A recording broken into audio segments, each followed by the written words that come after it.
الحمد لله الذي جعلنا من أمة سيد الأنام. الحمد لله على الصحة والعافية. الحمد لله على جميع النعم الظاهرة والباطنة، السابقة واللاحقة، الدنيوية والأخروية.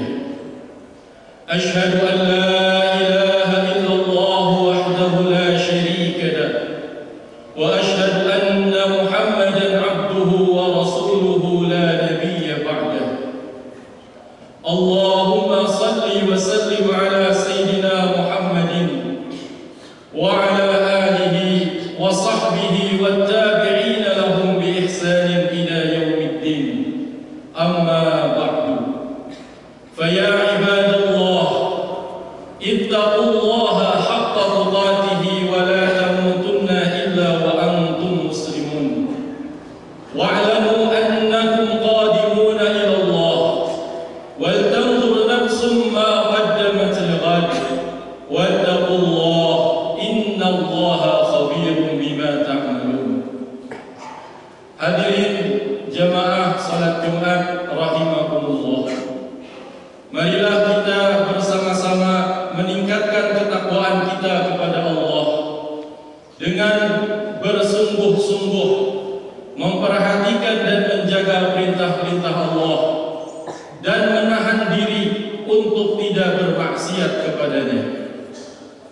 Berkaitan dengan perintah-perintah Allah yang diwajibkan kepada hambanya ataupun disunahkan, Allah Subhanahu wa ta'ala berfirman, in ahsantum ahsantum li anfusikum.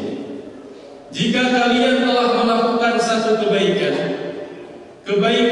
seperti apapun, entah itu sedekah, salat atau yang lainnya, ahsantum li anfusikum, hakikatnya kalian telah berbuat baik untuk diri kalian sendiri. Karena tidaklah seorang hamba mengerjakan satu kebaikan kecuali akan berbuah baik dan kembali kepada kehidupannya. Berkaitan dengan makna ini, Nabi Muhammad SAW pun memperluas dengan sabda beliau, ihfazillah yahfazka. Ihfazillah, jagalah Allah. Yahfazka, maka Allah akan menjagamu. Di dalam sebagian kitab Syuruhil Hadis, karya tulis yang ditulis oleh para ahli di dalam bidang penjelasan hadis-hadis nabawiyah, dijelaskan maksud dari ihfazillah adalah perhatikanlah perintah-perintah Allah, jagalah perintah Allah, tahanlah diri untuk tidak bermaksiat kepada Allah. Apabila ini dikerjakan, maka Allah Subhanahu wa ta'ala melalui lisan nabinya berjanji, yahfazka, akan memberikan penjagaan kepadamu.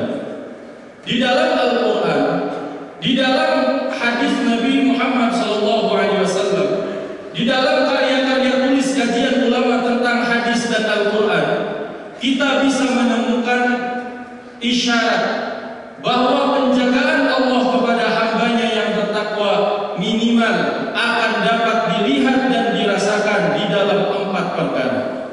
Pertama, kesehatan jasmaninya. Yang kedua, di dalam kehidupan anak, keluarga dan keturunannya. Yang ketiga, di dalam harta benda duniawinya. Yang keempat, dapat dilihat di dalam agamanya. Berkaitan dengan poin pertama, telah dinukilkan di dalam kitab-kitab sejarah dari seorang ulama yang dikenal dengan nama Abu Tayyib. Beliau adalah seorang qadi pada zamannya. Beliau wafat di usia 160 tahun. Sejarah mencatat dari mulai beliau lahir sampai wafat di usianya 160 tahun, tidak ada satupun anggota tubuhnya yang melemah ataupun rusak.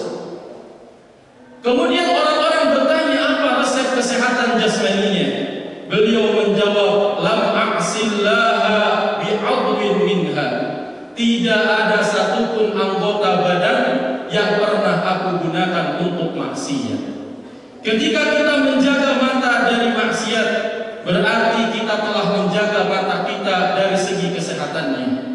Ketika kita menjaga jismani kita dari maksiat, berarti kita telah menjaga jismani kita dari kelemahan ataupun kerusakan. Tentunya hal ini hanya bisa dilihat dari satu sudut, tidak bisa kita dilihat dari sudut umum untuk menilai orang lain. Karena ada sebagian orang takwa diambil kesehatan matanya, diambil kesehatan tangannya, diambil kesehatan kakinya untuk meningkatkan derajat. Kemudian poin yang kedua, penjagaan Allah kepada hamba yang takwa dapat dilihat dalam kehidupan anak, keluarga dan keturunannya. Hal ini bisa kita lihat di dalam surat Al-Kahfi. Di situ Allah bercerita tentang dua anak yatim memiliki harta. Pada waktu itu, metode penyimpanan harta, cara menyimpan harta agar aman, tersimpan aman adalah dikubur. Di atasnya dibangun satu tembok yang kuat. Ketika temboknya mulai miring akan roboh, hartanya mulai terancam, Allah perintahkan Nabiullah Khidir dan Nabi Musa untuk membangun kembali tembok tersebut, sehingga harta yang dikubur di dalamnya tetap aman terjaga. Allah Subhanahu wa Ta'ala menjelaskan di dalam ayat tersebut apa penyebab dua anak yatim ini dijaga oleh Allah, apa penyebab harta kedua anak yatim ini diperhatikan dan dijaga oleh Allah. Allah berfirman, wa kana abuhuma salihah. Bapak dari kedua anak yatim ini adalah orang yang saleh. Al-Imam Ibnu Katsir di dalam kitab tafsirnya menjelaskan, fihi dalilun ala anna ar-rajula as-salih yuhfadhu fi dzurriyyatihi. Di dalam firman Allah, wa kana abuhuma salihah, terdapat satu petunjuk bahwa seorang laki-laki apabila dia mengamalkan amalan saleh, keturunannya akan dijaga oleh Allah. Dan masih di dalam kitab yang sama dijelaskan, maksud bapak di sini adalah kakek buyut. Dan kedua anak yatim ini adalah keturunan yang ke-8. Masya Allah, satu amal kebaikan dilakukan oleh seseorang muslim, anaknya, keturunannya yang ke-8 masih merasakan barokahnya. Hal ini dibaca oleh para ulama, dipahami oleh para ulama, diambil pelajaran oleh para ulama. Sehingga ada seorang ulama namanya Sa'id bin Musayyab. Ketika beliau dikaruniai seorang putra, beliau meningkatkan sholatnya dari segi kualitas dan kuantitas. Sholat sunatnya ditambah, sholat malamnya ditambah, sholat sunat di waktu siangnya ditambah. Kenapa? Karena beliau paham barokah dari amal seorang ayah akan dirasakan oleh anaknya. Anaknya akan dijaga, bahkan keturunan yang ke-8 pun akan dijaga oleh Allah. Kemudian yang ketiga, penjagaan Allah kepada orang takwa bisa dilihat di dalam harta duniawi. Apabila kita melihat hadis-hadis Nabi Muhammad yang menceritakan tentang amal soleh yang di dalamnya ada janji penjagaan, seperti ayat Qulillaha wa Rahman ila akhir ayat. Beliau pernah ditanya tentang ayat tersebut. Beliau menjawab, ini ayat adalah keamanan dari pencuri. Seorang sahabat dari kaum Muhajirin melakukan testimoni. Malam hari beliau baca ayat tersebut. Di malam hari itu pun ternyata datang pencuri. Pencuri masuk mengumpulkan barang-barang di rumah sahabat Muhajirin. Ketika akan keluar, pintu tertutup, susah untuk dilewati. Barangnya diletakkan, pintunya pun terbuka, mudah untuk terlihat, mudah untuk dilewati. Ketika barangnya diambil, pintu pun susah untuk dilewati, tertutup. Hal ini terjadi 3 kali. Kemudian sahabat Muhajirin yang punya rumah tertawa dan beliau mengatakan, rumah ini sudah saya jaga dengan mengikuti arahan dari Nabi Muhammad SAW. Hadis ini ditulis oleh Al-Imam Al-Baihaqi di dalam kitab Ad-Dalalah. Dan hal seperti ini pun terjadi kepada ulama-ulama lain. Di antaranya Ibnu Sirin. Beliau pun di dalam tarikh dijelaskan pernah singgah di satu tempat yang rawan dengan pencuri. Ketika pencuri datang, balik lagi. Pencuri datang, balik lagi. Pencuri datang, balik lagi. Paginya, ketua dari pencuri menjumpai Ibnu Sirin, bertanya, mohon maaf, apakah Anda manusia atau jin? Ibnu Sirin menjawab, saya manusia. Lalu kenapa setiap saya mau mencuri tiba-tiba terhalang oleh tembok yang kuat? Maka beliau mengatakan, saya mengamalkan hadis Nabi Muhammad, membaca beberapa ayat yang di dalamnya dijanjikan keamanan oleh Allah Subhanahu wa taala. Kemudian hadirin yang dimuliakan oleh Allah, penjagaan Allah kepada orang yang takwa dapat dilihat dan dapat dirasakan di dalam agamanya. Akan tetapi, cara Allah menjaga agama seorang muslim, cara Allah menjaga agama pada diri seorang muttaqin berbeda-beda. Ada orang tidak cocok kalau jadi orang miskin. Tidak cocok kalau jadi orang miskin. Seandainya dijadikan orang miskin, rusak agamanya. Ada orang tidak cocok jadi orang kaya.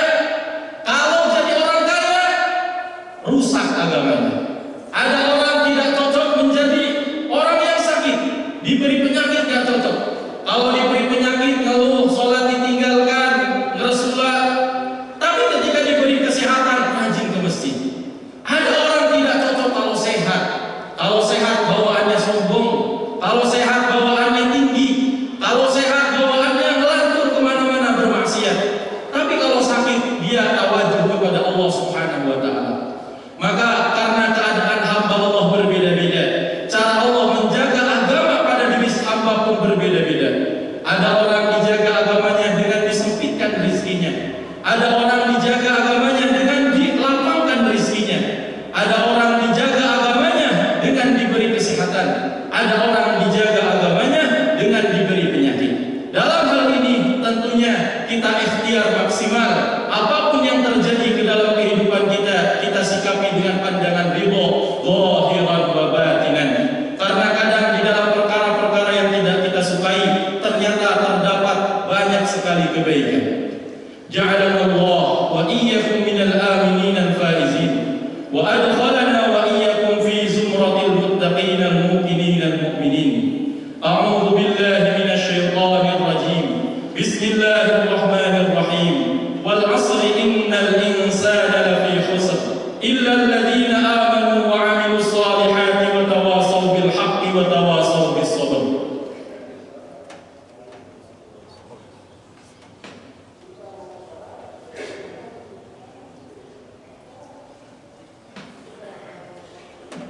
Innal hamdalillah nahmaduhu wa nasta'inuhu wa nastaghfiruh wa nu'minu bihi wa natawakkalu 'alayhi wa na'udzu bihi min shururi anfusina wa min sayyiati a'malina. Man yahdihillahu fala mudilla lahu wa man yudlil fala hadiya lahu. Ashhadu an la ilaha illallah wahdahu la sharika lahu wa ashhadu anna Muhammadan 'abduhu wa rasuluhu la nabiyya ba'dahu. Allahumma salli wa sallim ala sayyidina Muhammad wa ala alihi wa sahbihi wa tabi'ina lahum bi ihsanin ila yaumil qiyamah. Amma ba'du, fa ya ibadallah, ittaqullaha haqqa tuqatih wa la tamutunna illa wa antum muslimun. Wa qad qala Allah ta'ala fi kitabihil karim, a'udzu billahi minasy syaithanir rajim. Bismillahirrahmanirrahim. Inna Allaha wa malaikatahu yusalluna 'alan nabi ya ayyuhalladzina amanu sallu 'alaihi wa sallimu taslima. Allahumma salli wa sallim ala sayyidina Muhammad wa ala ali sayyidina Muhammad kama sallaita wa sallamta ala sayyidina Ibrahim innaka